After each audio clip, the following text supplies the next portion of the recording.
So we're going to now talk about the examination of the ear. There are some structures of the external ear that you should be aware of. This is referred to as the helix. This is referred to as the antihelix. This is the lobule of the ear. This is the tragus of the ear.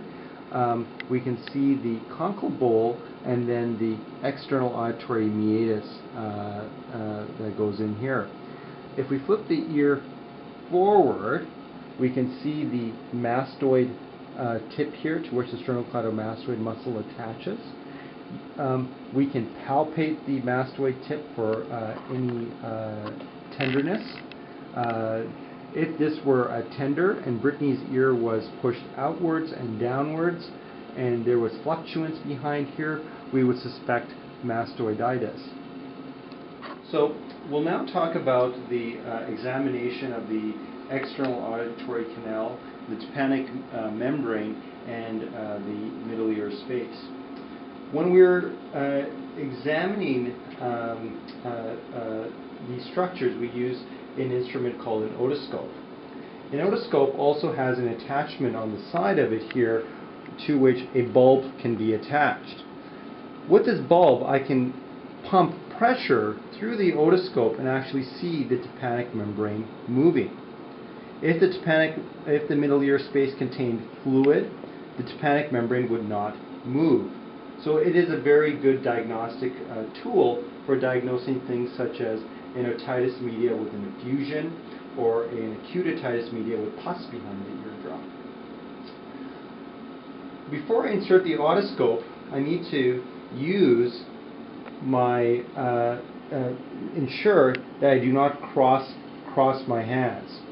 So I use one hand to grab the pinna of the ear and pull it up and outwards in order to straighten the external auditory canal.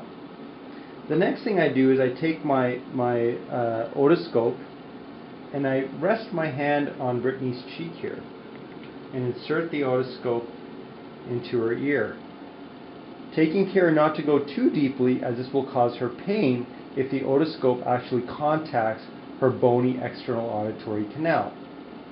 Then I can look through the otoscope and examine the necessary structures of her ear. So I've now moved to Brittany's contralateral right ear and I'm going to examine it. As you will see that I need to switch the scope from this hand, my left hand, to my right hand now in order that I don't cross hands. I now use my left hand to pull on Brittany's pinna to straighten the external auditory canal out. This is also an important clinical finding in otitis externa. If Brittany had inflammation of her external auditory canal, this would cause her significant pain. Again, I rest my little finger on Brittany's cheek here and then insert the otoscope.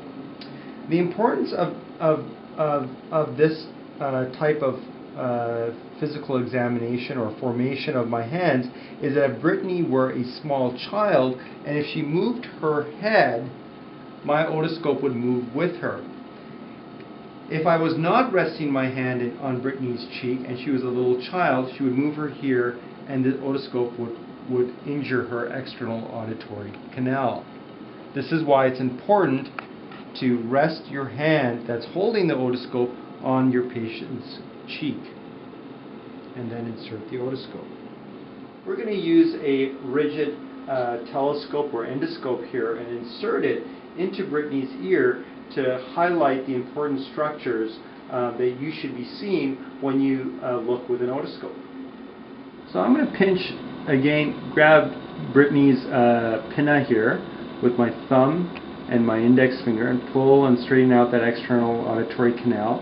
And the part that I'm straightening out here is the membranous or the cartilaginous portion.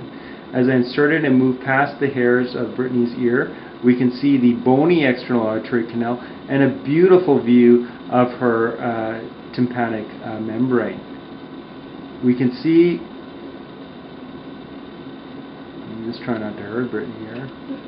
We can see here the annulus of the eardrum, the malleus, the incus, the stapes, and the chordae tympani nerve running across the eardrum. The eardrum is in normal position, it has no perforations, and the middle ear space appears relatively clear. And here is the round window of the middle ear as well. Okay?